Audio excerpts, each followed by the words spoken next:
Hey there, kids! Whether living or dead, you've probably heard of at least a few celebrities who came to be well known in an unexpected or weird way. Tom Brady sucked at football until he didn't. Chris Pratt was a waiter who ate off of people's plates. And Timer the Cheese Guy, yeah, I don't really know or want to know what he was, but I just know it was some demon stuff. At any rate, people become household names for a number of reasons, but not many have done so in the way that Paul von Hindenburg did it. Enter the topic of this video, the Battle of Tannenberg, and more importantly, its effects on the future. So let me set the stage for you. Basically, World War I had just started a month ago. Everyone was still really eager to start killing each other, having no idea what a bloodbath that it was about to be. This was because they all had a bunch of new toys that they'd spent the last few decades working on that they had no clue how to properly use, like the machine gun, poison gas, and those weird Mickey Mouse Clubhouse looking early airplanes.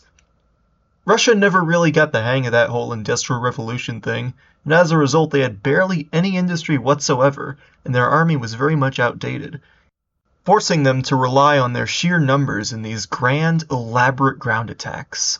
In the first month of World War I, Russia had taken a decent chunk of territory in the German region of East Prussia after the battles of Stallupönen and Gumbinnen. Despite the Germans having better equipment and training, the Russians were able to just throw wave after wave of men at the lines, forcing the Germans to retreat pretty deep into their own territory.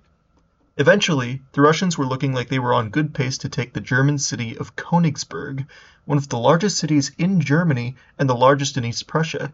So the Krauts decided that enough was enough.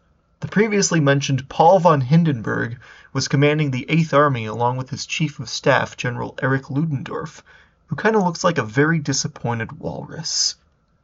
The 8th Army was previously tasked with simply holding the Russians back long enough for reinforcements to arrive and back them up. Hindenburg had a different approach, saying that the German army needed to, and I quote, utterly annihilate the army of Alexander Samsonov in the south. And so they did, and here's how.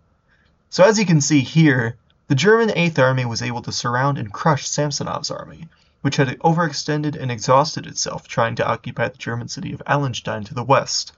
Hindenburg took decisive advantage of this and ordered the German army to quickly use cavalry to surround the large Russian infantry groups, which worked perfectly. All in all, more than 100,000 Russians either died or surrendered to the Germans, while the Germans only suffered around 10,000 casualties. Hindenburg and Ludendorff gained national hero status in Germany, becoming household names overnight and changing history as we know it in the process. See, this caused a real funny chain of events that essentially led to World War II. Basically, Hindenburg decided to name the battle after one that happened 500 years ago nearby, where Germanic crusaders were defeated. Kind of a cheeky move by Hindenburg to be all cute and chintzy and avenge that loss. Honestly, I'd do the same. I'm just kind of petty like that. Anyway, this kind of mythologized the battle, and elevated Hindenburg to near legendary status, with him even being portrayed as a personification of the Germanic people and the German fighting spirit, heroically slaying the Russian bear on this commemorative coin. This led to Hindenburg and Ludendorff having much greater influence in the German High Command, the OHL. This, in turn, indirectly caused them to be the ones who seized power when the OHL took over state affairs from the Kaiser and essentially installed them as the co-dictators of Germany. After the war, which Germany would go on to lose, Hindenburg eventually was elected as the President of Germany, and somehow his mustache became even more majestic. By 1932, President Hindenburg was facing immense pressure from the fact that the National Socialists were the largest party in the Reichstag, the German Congress, despite losing a few seats in the election the previous year.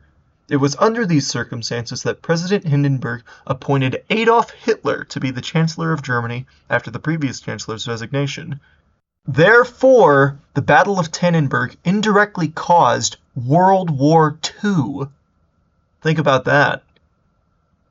Boom! That's the video. I hope you enjoyed this tribute to one of my favorite content creators, Salmonella Academy, and I hope I was able to learn you a thing or two about Tannenberg. Till next time. Although this was really difficult to make, so probably not. Okay, bye.